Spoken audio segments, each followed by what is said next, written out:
¿Qué pasa? What's up? Antonio Serrano here, and today I have a magical show just for you. In this case, I would like to show you this case here. I've talked to you about this case, which is my, oh, it's pretty heavy, my close-up case, right? And in this case, I think that I told you in my close-up case video that I use normally this case when I'm performing a cabaret show for adults, comedy club kind of thing. And especially if I am performing at a very specific place. One of my favorite places to perform around here is in the city that is right next to, nearby the city where I currently live.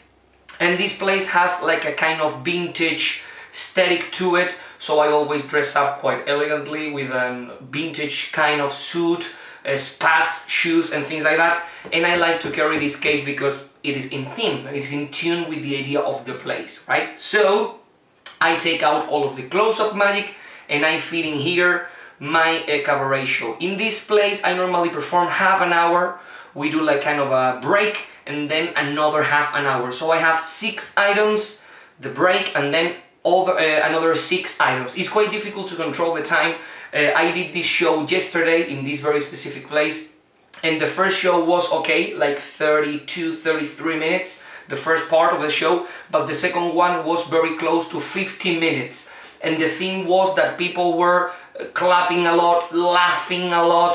We were having kind of a blast, improvisational kind of thing and all that stuff, and I wanted to cut it out. I was kind of looking to the manager of the place, who also was, she was the MC for the night, and I was like, do I cut out? And she was like, no, continue, please continue, everyone is having here a really good time. So I'm going to show you everything that I did out of this case, okay? I have some other things in another place I'm going to show you, but I'm going to explain how this works. Something that I don't really like about this case is that this case has a divider made of sponge, a block of sponge. You can see that in my close-up case video, but I don't have a divider for my cabaret show. I think that it would be impossible to do because everything here fits extremely tight, one thing next to the other, so I think that putting organizers here is going to make it more impossible for me to put all of the things for the cabaret show. So everything is completely empty in the case, and I always stick here. You know that in my normal everyday family show case I have like a pocket with a paper clip to put there the set list. In this case I have a piece of paper, stick here with some sellotape, and I have 6 items, a line in the middle and the other 6 items, okay? I'm going to be talking through all of the things that I carry. It's going to be quite difficult to talk about the things in order, but I would try, okay? So I'm going to remove this from here so I can read from the set list piece of paper, and I can put things here in the lid, right? Which saves a lot of space and trouble. So let me put some things here. So let's get started. First of all, I started with a bottle production, okay? For the bottle production I need a silk. I have it right here. Okay, everything is dumping here. Don't think that this is like that because I did the show yesterday and I dumped everything here. No, when I arrived to the show, it was exactly the same way. But something you have to keep in mind is that in this specific place, I have a stage with a curtain. I have kind of a green room for me to change next to the stage, so I know that I can arrive there with the case looking like that, and I'm going to have plenty of space and plenty of time and privacy to put everything in the correct place to sort it all out, right? In other places, when you are performing battle shows, you really need to arrive there with everything set up in place just to go there and perform. Maybe you have to put some things in your pocket and go there and perform. So this is why the case is a little bit of a mess before and after the show, because there I can put everything in the correct place, and even some things like the things that I did in the second part, I leave all of them, I left them in the green room, right, in the little changing room that I had. So this is the silk for the bottle production. We talked about this previously in other videos. I have here the bottle opener. I am not performing balloon, so I don't use the safety pin, I use the bottle opener. Before the bottle opener, I use the dog gag, and then I produce the bottle. In this case, it's not a beer bottle, is a wine bottle which is called Gloria, that means glory, right? And I have a very interesting callback for a comedy routine that I perform at the end of the second part of the show using that specific bottle. Then I did some kind of a multiple prediction. In this case I only need a normal deck of cards, and I finished the multiple prediction with Simon Lovell Jumbo Ace trick. You just need 4 jumbo cards. I use these 4 jumbo cards. These are extremely big cards and I bought them at a normal toy store, things like that. It's quite an interesting trick, and it is great to finish a multiple selection, right? A lot of times I have finished a multiple selection with a card in fruit or a card in the shoe, signing a card, and I really don't like having a lot of cards selected and only signing one. I don't like that, and for people is this more impressive, believe it or not. For people it's more impressive to change a jumbo ace for the selected card than signing a card and having the card appear inside of a shoe or something like that. And it makes more sense. It makes more sense when you have multiple cards to make them appear or guess those cards in similar ways, right? Not to have one card signed. If you want to do a signed card to fruit, do it, but as an individual routine. That's my way of understanding that. That's my approach. So then we do the bottle, we do the multiple selection with 3 different cards, and the 4th card is this routine. This is more or less part of the multiple selection, but it has like its own part in the show, right? So it is like a continuation, like a line that goes after the multiple selection. Then I did I Hate Kids from Steve Bargatze's, which is this thing right here. 3 wallets with things inside, and it is quite funny. You only need this, and the things that I love, the way I frame this routine, is that in one of the wallets there is my business card, right? And sometimes, like yesterday, the business card of the place. If a girl, there were like a couple of kids, only 2 kids in this pub, if one of the girls can tell me in which wallet is the business card after I shuffle the wallets, she's going to receive a balloon figure that she's going to love, right? And she does the balloon figure, and in the other 2 wallets there are 2 €50 bills, right? Which is quite funny. I keep the balloon figures in here together with more stuff that we are going to talk about in a minute. So it is a very, very interesting trick, and something that I love doing with this trick, it's some kind of joke or magic beyond magic that I sometimes do with the people managing the place, and I will talk about that in other videos. I would love to talk to you about things that I do before and after a show to deepen the mystery, right? And I do something with this that I think is quite funny.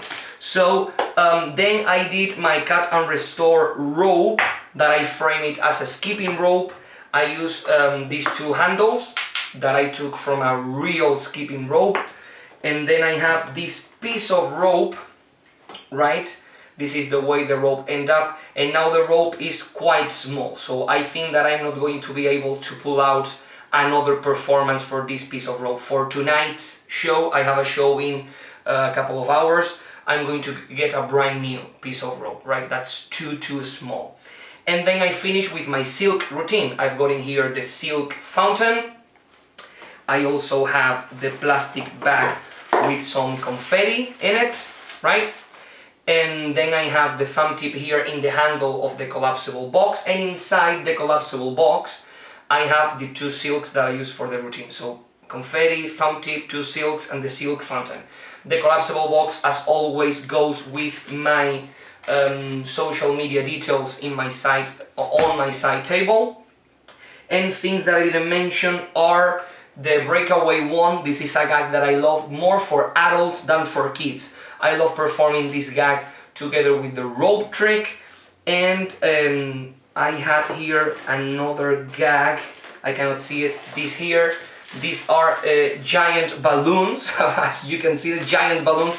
And I love doing this gag like, okay, if you win this game using the I Hate Kids, if you win this game, you're going to win some balloons that I'm going to make for you. I have some balloons right here, and I pull this out of my pocket. Sorry, wrong balloons, which is a gag that I realized years and years later that stuck in the back of my mind from The Mask, one of my favorite movies of all time from Jim Carrey, The Mask, okay? He was braver than me, okay? He pulled out like an unraveled one, right? Like full front, oh, sorry, wrong pocket, but I really like the visual of this, okay? For a cabaret show, obviously. So that would be the first part of the show, right? I also have here a plastic bag with some balloons because I can make, as I told you, I have privacy there, so I can make the balloons right there. I have the balloons, I have the scissors, obviously, that I need for the rope, and I also have a scissor to do the balloon figures and a marker. This is everything that I need to do the balloon figures, so I can make them there, right? I have here balloon figures to do a flower with a ladybug and an octopus, which were the two figures that I had here. And then for the second part, I did my chop cup routine. I have the chop cup with the balls here, the gimmick ball and the flat ball, which is the one that I produced from my shoe at the end of the routine. The orange, the lemon, the cloth. This cloth I wrap it around the bottle so it is more protective and the bottle is full, quite important. And this is what I use as a tablecloth for the chop cup routine. And then to finish, I have my gimmick, my harness, and the rock, which is quite heavy. And this is the rock that I produce from my shoe, right at the end of the routine. I'm running out of space here. Okay, then I do my animal rock, paper, scissors, right? In which I use these holders, as you know. 5 people to play rock, paper, scissors, and they win the balloon figure that is here. And the winner has an animal in the holder, and the animal is the balloon figure that is inside of here. Quite interesting. Then I perform. I thought that this trick was better just for the kids, but it's quite funny for adults to have them play rock, paper, scissors and do the noises that the animals make. Is quite funny. Then I did envelopes to decide in which place, to decide which trick I'm going to perform right after that. And something that is quite funny is that in this place, the 2 last times that I've performed in this venue, there were the day before of an election here in Spain. How crazy is that? I performed the 27th of May and the 28th we had an election, local elections, and we have to vote. And I performed yesterday and today is an election day. It's bonkers, right? So both days I were like, okay, we have to be pretty democratical here. We have to decide which one of these envelopes we want. Okay, democracy is the king. We have to choose, and obviously it is rigged. So it is quite funny. Like, okay, as democratical as we can get here in Spain, we are going to do what I want. So quite funny. And at the end of that trick envelopes, the decision of the audience is card trick, and now I perform a card trick. And I perform one of my favorite versions of the invisible deck. The last time that I was there, I performed the invisible drunk. So today I wanted to perform a different version, and I performed my acrobatic pigs version.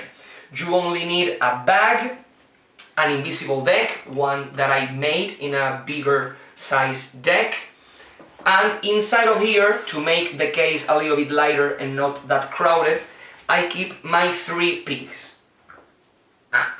Okay, they are called To. This one is To, this one is Fi, and this one is No. Okay, when you put them in order, To, Fi, No, in Spanish that means fat, right? Which is basically one of the tastiest part of our lovely friend the pig, right? So basically in this routine I take the bag, I put inside the invisible deck, the 3 pigs, I tell the audience that they are acrobats and they are going to turn around one of the cards in the deck. And then I throw away the 3 pigs to 3 guys in the audience, and I ask them to hear closely what the pigs have to tell them. And I'm like, okay, that pig is going to tell you the color of the card. And it's quite funny because the guys are like, okay, it says it's red. Are you sure it's red? Yeah, it's red. Yeah, the card is red, the card is red. And when we take a look at the deck of cards, there is only one card that is turned around, and it is the 4 of hearts or whatever. It's quite funny. It's quite funny routine, and you just need a bag and the pigs, and I have a lot of gags, a lot of jokes with the 3 pigs before doing the proper trick with the deck. Quite funny, I have to tell you that. It's quite funny and a very strong effect, right? Invisible deck is one of those tricks that is so strong that you can do anything you want before that, but in this case it's extremely funny. Okay, after that I did cards across, so I used the same deck that I used previously for the multiple selection and the jumbo aces. And for the cards across, I use a net to count down the cards, and I also use a couple of crazy hats for my helpers to wear, which is quite funny. I am not a very big advocate of dressing up people in the audience and make fun of them and all that stuff, but that is kind of the aura of this place. In this place they do a lot of improv, kind of shows, things like that. So I wanted to fit in, and they really like to bring people from the audience to the stage and have them like play a part or something like that. So I tell the story of the princess and the rabbit and all that stuff to do the cards across. Quite funny. And to finish, I have this thing here. I don't know exactly how would you call this. This is something that I found in my uncle's house when he moved out. And it's kind of a medical kind of thing, and for me it looked like a colostomy bag or something like that people use to collect their pee, I think. So this is a gag that I use for the second part. I told people, okay, in this second part I'm going to be here for 4 hours and a half and you cannot go to the bathroom. So I hope that you are ready like me. And I open up my fly and I pull out this bag and I left the bag hanging from my fly. This is a gag that I love performing when I am like emceeing or something like that. I don't want to do very impressive things, just silly things, and this is quite great. And to finish the second part of the show, I did my comedy routine, which is basically like I do like a sign language kind of thing to a song, right? And people can understand perfectly what I am saying with my gestures together with the song, and that's where I use the Gloria, the Glory bottle as a callback. And then I finished showing my Instagram details, and inside my Instagram there are different stories with different forces throughout the show. The cards from the multiple selection, the wallet that the girl was going to choose in the I Hate Kids, the animal from the Animal Rock Paper Scissors, and all that stuff. So it is a great tool for having more followers in your Instagram account. Okay guys, so that would be everything for my cabaret show. I love performing cabaret shows, obviously when I am performing in a place like this where everyone wants to have a really good time, they want to laugh. As I told you, the second part of the show was very long. I had like an extra 15 or 20 minutes just because people were clapping a lot and laughing, and I had to stop the show. There was a point in the routine of the pigs where a table were remembering themselves a line that I did, and every time they remember they started to laugh again, and everyone laughed at the same time. Like, oh my god, this routine should be like 5 minutes and we are 8 minutes into this routine, and we didn't even start with the deck of cards. So that's great. That's a great place to be in. So I hope that you find this information useful. If you have any kind of doubts or questions for any of these tricks, please let me know. And guys, I will see you in a near future. Bye there!